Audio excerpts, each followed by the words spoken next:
Bien, en esta oportunidad le voy a conversar, ¿cierto?, de una actividad que realizamos en el área de biología marina, entre muchas otras cosas que se realizan, ¿no?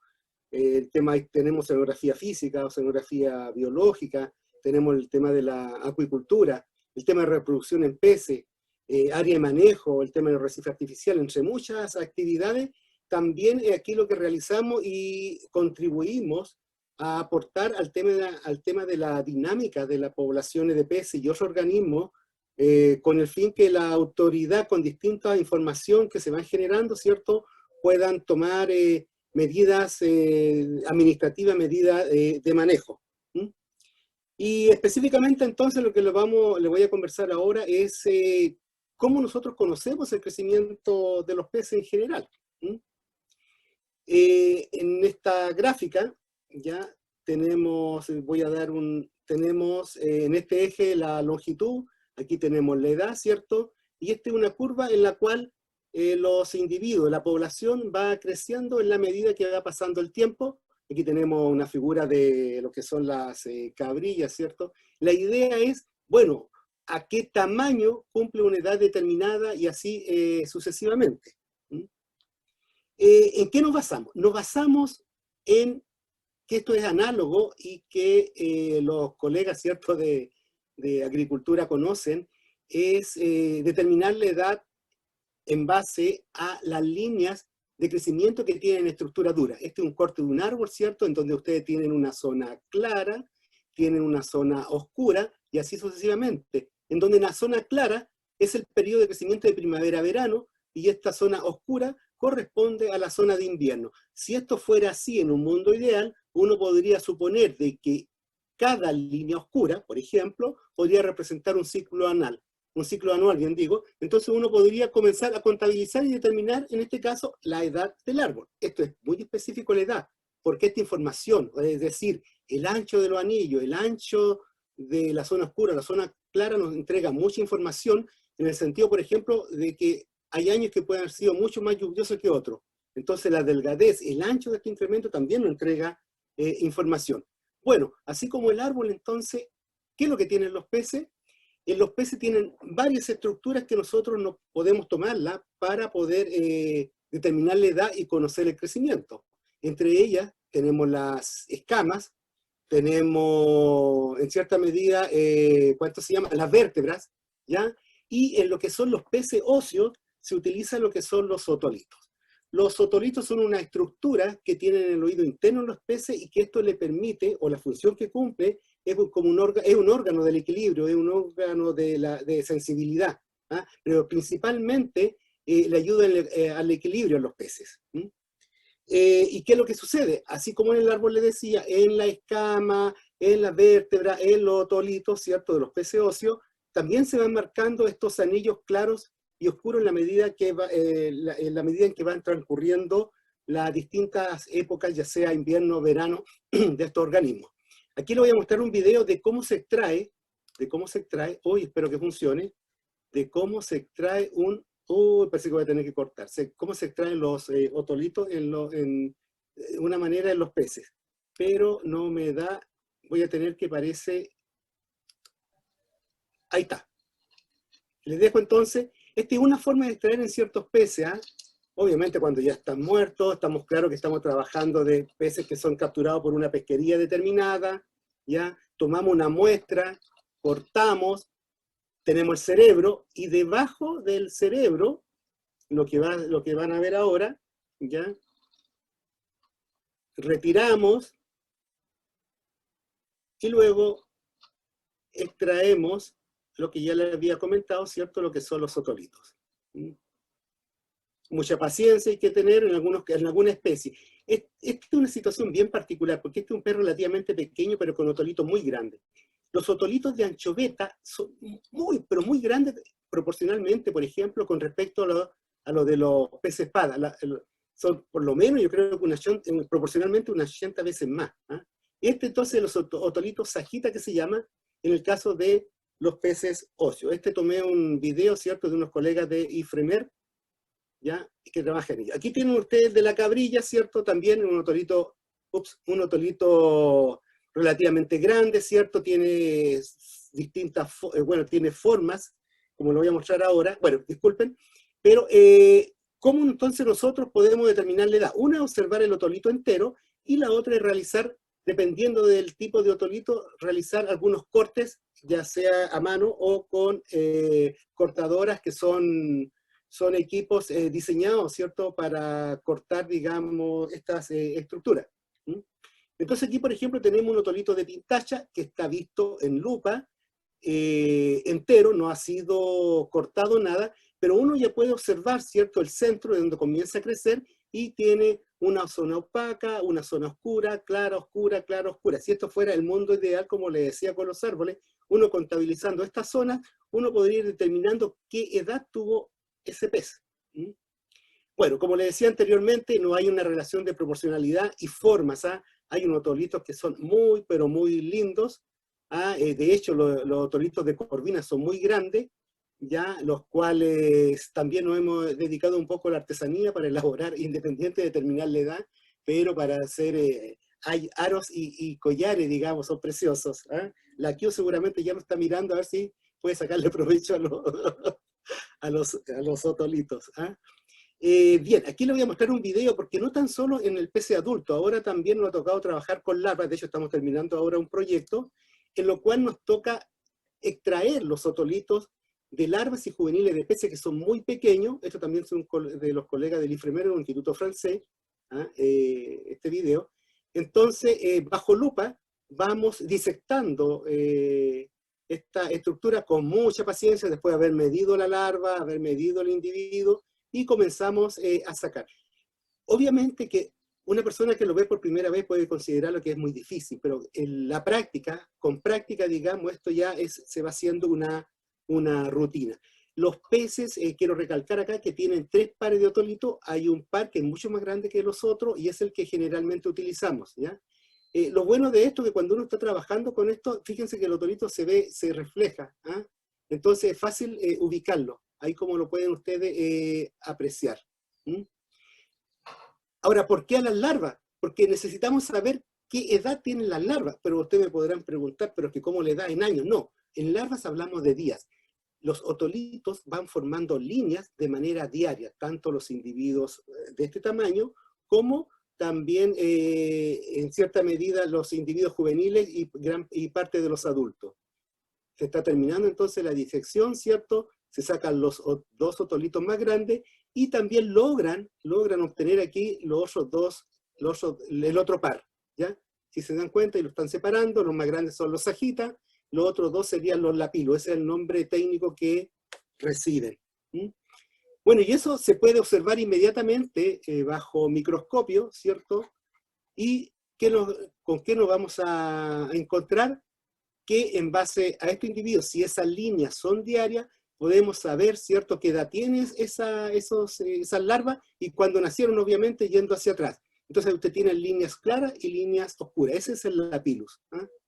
Como les digo, se puede ver un trabajo difícil, pero es algo que se realiza habitualmente en el laboratorio. Voy a avanzar.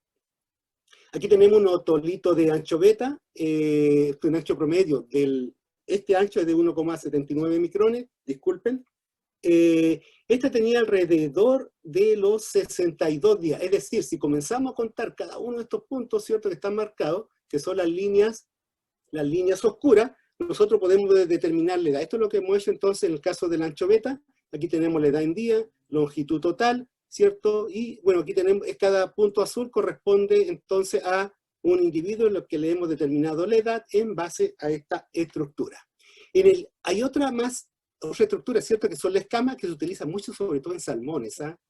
En Chile se está haciendo el intento, así igual como en Perú, que se ha utilizado para el caso de bacalao. No ha tocado asesorar a los colegas del Instituto del Mar del Perú en Callao, sacando las escamas de estas especies, para luego se montan, estas son de bacalao de profundidad en el Perú, ¿eh? Y se montan en estas portaobjetos, estos se observan a la lupa, y con mucha paciencia, ¿cierto?, comenzamos a identificar cada una de estas zonas. Ahora ustedes podrán decirme, ¿por qué no lo otolito? Una, porque posiblemente no es posible conseguirlo, O sea, cercenar la cabeza para sacar los otolitos, eso ya le quita, tendría, o sea, no se podría vender al mercado porque lo venden entero, ¿ya? Obviamente que también para saber, bueno, ¿por qué aquí un año y no es acá? Bueno, para eso hay otro tipo de estudios, que no es el caso y no se lo voy a explicar hoy en día, que son estudios de validación para poder determinar que cada zona oscura, con mucha paciencia, ¿cierto?, que nosotros, o Carla en este caso, estamos identificando, correspondería a un ciclo anual. Cuando identificamos todo esto, tanto en larvas, juveniles o en adultos, ¿cierto? Aquí tenemos la edad, 1, 2, 3, 4 años, los puntos negros son individuos, aquí está la longitud, podemos construir una curva de crecimiento y en base a esto podemos determinar, oye, ¿cómo crece cada año una especie determinada? Podemos determinar cuál es su longevidad en términos de años, a qué año alcanza su madurez sexual también. ¿Por qué? Como por ejemplo, disculpa, antes de seguir al ejemplo de la madurez sexual, le quiero mostrar esto también. Esto es del tiburón azulejo. Aquí tienen ustedes la edad en años. Esto es hecho en nuestro laboratorio de tiempo atrás, que está publicado, la longitud total. Y que lo interesante de todo esto es que encontramos que los azulejos y otros tiburones en general no crecen de una manera, una curva anterior, como lo que ustedes han visto, que era una cosa así, sino que en este caso crecen de una manera bifásica, ¿ya? Y este quiebre se produce en la mayoría de las especies cuando alcanzan su madurez sexual. Y esto como ejemplo les quiero mostrar, aquí en este eje tenemos la edad en años, aquí tenemos la longitud horquilla, esto corresponde al Oran Rafi. Yo creo que el pescado más caro que puede haber hoy en día, si es que alguien me puede decir otra cosa, pero este es el pez más caro que existe hoy en día en el mundo. En Chile ya lleva como 4 o 5 años que está en veda total porque este pez vive en profundidad y cuando se reproduce va a la montaña submarina y ahí opera la pesquería. Entonces, lamentablemente, cuando se están reproduciendo, ahí lo comenzaron a sacar. Cuando deja de reproducirse, se esparce y ya no se pesca. Entonces, lamentablemente, ya queda, bueno, no hablemos de extinción, pueden haber extinciones locales en lugares determinados.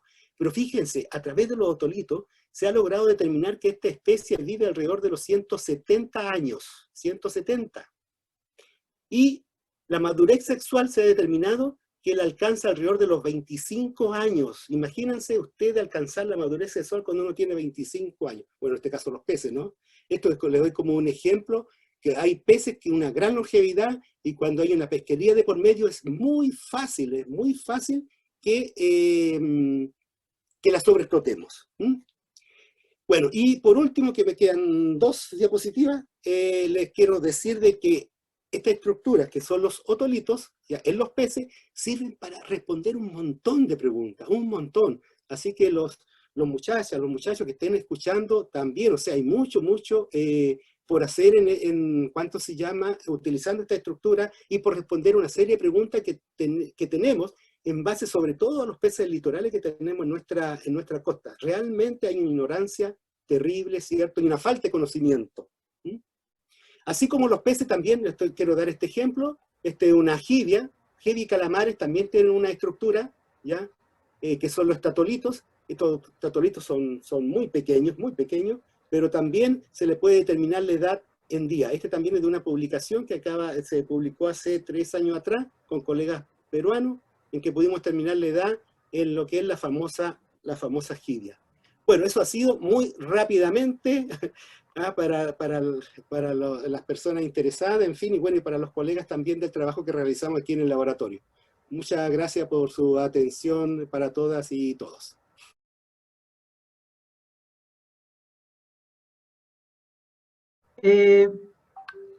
Solamente verificar si están viendo eso, ¿cierto? Sí, lo vemos perfecto.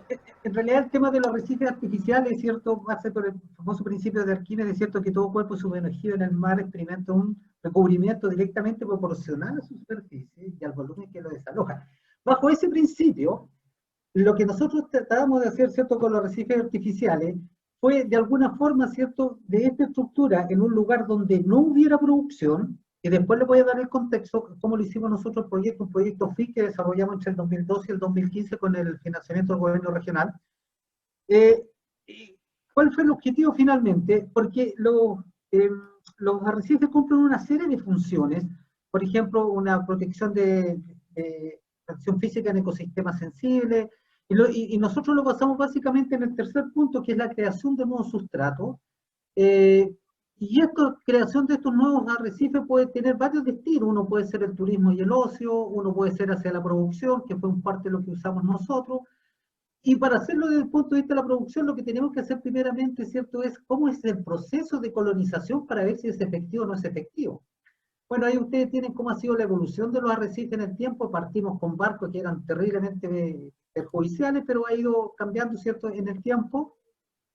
Dicho eso, bien rápido, lo que hicimos nosotros, ¿cierto?, fue diseñar, instalar, y lo que quiero entregarle yo, ¿cierto?, son algunos resultados que nosotros hemos entregado. Aproveché de sacar esta presentación que me correspondió hacer en el Senado de la República, ahora en agosto del 2020, en donde se nos estaba pidiendo justamente cuál es el aporte del arrecife para ser contemplado en la ley. Entonces, cuando estábamos preguntando, y yo me hacía el desafío y la pregunta, ¿para qué sirve la biología marina? Para esto. La biología marina sirve, ¿cierto?, para dar las bases, para dar el conocimiento, para que finalmente se transformen en leyes y que permitan, ¿cierto?, cuando hay una ley, permite ordenar ciertos elementos. Y nosotros hicimos esto en Pisagua con dos objetivos, o tenía tres objetivos. Uno, por un lado, ¿cierto?, trabajar con los pescadores artesanales, y ahí enlazo el otro punto, que es la sociabilidad y trabajar con las comunidades. También desde el punto de vista, ¿cierto?, de producir en un área de manejo. El área de manejo es una medida de administración que se permite la instalación de arrecifes, y anexado a esto también teníamos lo que era desarrollar un programa de turismo de intereses especiales. Y para eso, ¿cierto?, también involucramos a la señora, a la esposa de los pescadores, para que fuera una cosa mancomunada. Ahí ustedes tienen la localidad de Pisagua, ¿cierto?, que está en Iquique. Ahí está el área de manejo de Pisagua. En ese lugar específico que le estoy nombrando yo, es un lugar adecuado. ¿Por qué? Porque el área de manejo es una medida de administración que tienen los pescadores para la explotación de los recursos bentónicos. Y como su palabra lo dice, bentónico, en el vento, en el piso, pero no el piso duro. Y resulta que el área de manejo de ellos tiene una gran proporción que es fondo blando y que no tiene ninguna utilidad. Entonces lo que nosotros les planteamos es decir, si ustedes instalan arrecifes artificiales ahí, lo que van a lograr, ¿cierto?, es poder aumentar la producción de su área de manejo. Y ese lugar nosotros lo elegimos. Y aquí nuevamente viene, ¿por qué trabajamos? Y como le decía el colega Araya, ¿cierto?, uno trabaja con distintas disciplinas. Ahí ustedes ven al colega Fuensalida, porque previo a la instalación de los arrecifes se empieza a aplicar el conocimiento de la biología marina. Acá, por ejemplo, está la aplicación del conocimiento de lo que es la oceanografía física. Específicamente ver lo que son las corrientes, en dónde están las mayores y menores velocidades. ¿Por qué? Porque uno se hace preguntas, ¿cierto? ¿Por qué? ¿Por qué voy a instalar el arrecife acá y no 10 metros más allá o 100 metros más allá? Entonces el profesor Fuensalida, ¿cierto?, trabajamos en forma conjunta, hizo todo ese estudio, utilizando toda su metodología, y logró determinar, ¿cierto?, cuáles eran los factores de corriente que ocurrían a distintas profundidades, cosa que nosotros ubicáramos donde hubiera la menor velocidad. Porque y ahí empieza uno a aplicar los conocimientos, porque cuando hay la menor velocidad, lo que tiende la partícula que está en el medio marino es a decantar. Y eso es lo que nosotros andábamos buscando, es decir, un lugar donde pudiera decantar esa y colocar los arrecifes para que se colonizara y pudiéramos, ¿cierto?, ofrecer un sustrato. ¿Dónde ubicamos los arrecifes? Ustedes ven ahí unas lindas fotografías de Pisagua, ¿cierto? Las podemos ver, ahí estamos con la embarcación y logramos ubicar, pero previo a eso, nuevamente, teníamos que hacer estudios y ahí seguimos trabajando, ¿cierto? Ahí estamos trabajando, ¿cierto?, para ver cuál es la luz. Ahí está Pollo, el Luis Ferraz, ¿cierto?, de Pisagua, que siempre nos colabora, ¿cierto? Y ahí estamos midiendo la cantidad de luz, porque es un aspecto importante, es decir, hasta dónde nosotros podemos tener el arrecife, porque tenía varios TTC donde colocar los arrecifes. Uno de producción, hasta donde llega la luz, y si posteriormente podría ser turismo de interés especial. Ahí después, obviamente, después trabajamos con la profesora Liliana Herrera, ¿cierto?, para ver cuáles eran los componentes del fitoplancton y del zooplancton que estaban en esa zona, y pudimos hacer los muestreos. Ahí ustedes pueden ver. Posteriormente lo que vimos fue, y ahí nuevamente seguimos aplicando la biología marina, si en ese lugar iba a haber embarcamiento o no embarcamiento, porque ¿qué sacamos con colocar arrecifes si se no iban a embarcar? Entonces hicimos un estudio de sedimentología, y ahí ustedes pueden ver la evolución de este tipo de muestreo que fuimos haciendo, la presencia o no presencia de estos organismos que andábamos buscando. Voy a pasar muy rápidamente. Ahí, por ejemplo, ya empezamos a identificar algunos moluscos que estaban en la columna de agua. Ahí están en diferentes fases. Ahí lo que están viendo ustedes son larvas de equinodermo. Acá algún tipo de equinodermo, algún tipo de gastrópodo tipo loco, que era nuestro objetivo, poder aumentarle la productividad a ellos. Por lo tanto, primero teníamos que saber lo que había. Y por eso seguíamos trabajando con los colegas que trabajan en el fitoplancton y en el zooplancton. Ahí pueden ver un tipo gastrópodo. Y posteriormente lo que hicimos fue un estudio, ¿cierto?, para ver la instalación y empezamos a ver dónde colocábamos estos arrecifes. Si era efectivamente el lugar elegido que nos dijo el profesor Fuenzalía, lo que nos dijo la profesora Herrera, si efectivamente ahí había partículas. Bueno, hicimos el primer experimento y empezamos a colocar unas mallas, qué sé yo, y ustedes empiezan a ver cómo empiezan a decantar estas partículas que están en la columna de agua y empiezan a formar. Ahora, ¿por qué antiguamente no formaban? Porque me voy a devolver al anterior, porque sencillamente si ustedes observan, lo que ven acá es solamente sustrato blando, es arena. Y por lo tanto, si las partículas que caían ahí normalmente, lo que no tener el sustrato adecuado, sencillamente morían. Entonces ahí ustedes pueden ver que empiezan a aparecer una serie de organismos, voy a pasar muy rápido, ¿eh? Ahí ya andábamos buscando el objetivo, si se fijaban algún tipo de alga, ustedes los pueden ver, así sucesivamente. Piure, que es un alimento importante para el caso del loco, ahí pueden ver varias fotografías ustedes. Y ahí nos encontramos después con una sorpresa que efectivamente los locos que están en algún momento, que son larvas de níger, ¿cierto?, en la columna de agua, decantan y empezaron a caer dentro de los colectores que teníamos. Ojo, que todavía no instalamos los arrecifes, estamos en los colectores. Y ahí ustedes pueden ver que efectivamente el piure, que es un alimento para el loco, entonces se estaba dando la sucesión para esto. Ahí después lo que hicimos, antes de instalar los arrecifes, es decir, a ver, mire, necesitamos saber cuál es el material que vamos a usar estos arrecifes, porque si hacemos un arrecife que se nos va a desarmar, de ahí ustedes ven al colega Marcos Tobar, ¿cierto?, haciendo este experimento ahí en Huayquique, por eso que en nuestro campo natural hacemos nuestro experimento ahí, ¿cierto?, viendo si se nos rompían o no se rompían estas estructuras. Después hicimos una serie de análisis y posteriormente empezamos a ver estos diseños, y lo importante es que nosotros esto lo trabajamos con los pescadores artesanales, y ahí ven distintos diseños. El objetivo era básicamente, como dice, era ofrecerle la mayor cantidad de superficie a estas partículas que estaban para que se pudieran asentar y aumentar la producción y generar un nuevo ambiente, ¿cierto?, de este sustrato arenoso. Ustedes pueden ver que nosotros instalábamos tubos, generábamos todos esos espacios que nosotros dejábamos. La idea, ¿cierto?, era ofrecerle la mayor cantidad de superficie a las nuevas a las partículas que están. Y diseñamos muchos distintos modelos, y ustedes los pueden ver acá, por ejemplo, lo que hicimos nosotros. Y si le damos, y si los dividimos más, tenemos entonces acá 1, 2, 3, 4 caras, tenemos 8, tenemos 12, más las de afuera, teníamos 16 caras que le podíamos dar sustrato, ¿cierto?, a los recursos. Y ahí ustedes pueden ver, hay muchos modelos, diseños. Después viene el proceso de traslado, ¿cierto?, que lo hicimos con los pescadores a través de los globos leantes, y ahí uno empieza a utilizar la física, ¿cierto?, es que cuánto es la capacidad que pueden estos globos levantes levantar y cuántos son los arrecifes de los tamaños que podemos colocar. Entonces ahí ya ustedes pueden ver la instalación de estos arrecifes, los ven ustedes bien blanquitos, ahí sin ninguna especie, y posteriormente hicimos la prueba. A ver, pasaron 6 meses, ¿se colonizan o no? Sí, se colonizan. Después lo hicimos nuevamente, el mismo arrecife, ya estamos bien ubicados. Entonces empezamos la instalación de estos arrecifes e hicimos un seguimiento, y ustedes pueden observar que aparecen las pintadas que profesor Araya, no, el profesor Araya mostró Cabrilla. Ahí ustedes pueden ver las primeras, ¿cierto? Porque en esta superficie lo primero que se instala es una lamilla, como una alga, y posteriormente empiezan los herbívoros a instalarse y después vienen los carnívoros. Acá ustedes pueden ver el picoroco, pueden ver algún tipo de locate, acá también un tipo Bracilabrum, y ustedes pueden observar ya que esos arrecifes blanquitos que hicimos inicialmente ya estaban completamente colonizados, o sorpresa nosotros, empezaron a sentarse alga. Ustedes ven ahí un erizo que se está comiendo el alga, etcétera, etcétera. Los espacios esos redondos que vieron ustedes fueron un refugio ideal para algunos caracoles, van a ver ustedes por ahí algunos peces, algunos choritos que se fueron instalando, algunos crustáceos, las algas. Una fotografía muy bonita que sacaba el colega que trabajó con nosotros, que es Javier Godoy, que en este instante está en el Ministerio de Medio Ambiente, ¿cierto? Ahí, vean ustedes, ¿cierto?, lo que andábamos buscando los locos. Ahí, oh, gran sorpresa, nos encontramos con un lenguado, las pintachas, locos. Entonces, voy a pensar mucho más rápido. Acá era lo que andábamos buscando nosotros, es decir, si era posible en un sustrato que era muy arenoso, que no tenía ninguna producción, y efectivamente, ¿cierto?, logramos identificar esto. Acá ustedes ven un gráfico que uno normalmente hace, ¿cierto?, que es, o no normalmente, sino que analiza la información, cómo fue la sucesión ecológica en el tiempo. Logramos identificar hasta 54 especies que se asentaron en los arrecifes. Ahí ustedes ven las especies, cuáles fueron los grupos principales, principalmente peces, moluscos, todos los grupos. Y posteriormente hicimos una cosecha, de ahí está el colega Darío, ¿cierto?, junto con el pollo, para ver si efectivamente era productiva o no la zona.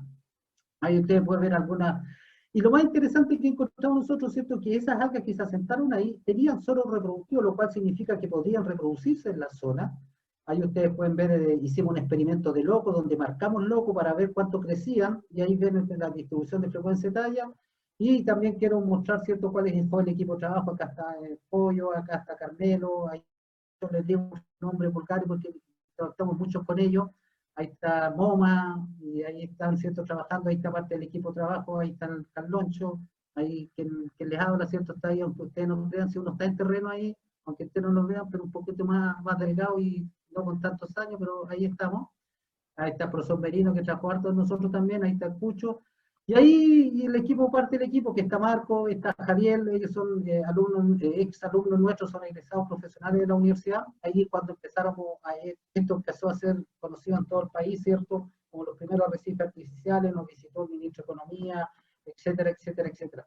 Y finalmente, ¿cierto?, que tenía interés, ¿cierto?, y la aplicación de cómo generamos una ruta turística y que visitaran también los arrecifes, y trabajamos en conjunto capacitando a la señora de los pescadores. Ahí está el colega Juan Torres, ¿cierto?, en donde se le enseñó, ¿cierto?, a preparar los platos, y ustedes pueden ver después fotografía. La idea, ¿cierto?, era eso. Y dejé finalmente esta última transparencia, estimados amigos, era porque efectivamente las tébulas nos señalan gracias por el sustrato concedido, y nos marcaron el número 39. ¿Por qué? Porque nosotros cada arrecife que hacíamos le colocábamos un número. Y efectivamente ese era el arrecife número 39, porque llevábamos un registro cuando los colocábamos, etcétera, etcétera, y nos encontramos con esta fotografía que yo le encuentro genial, que nos dice muchas gracias por el sustrato concedido.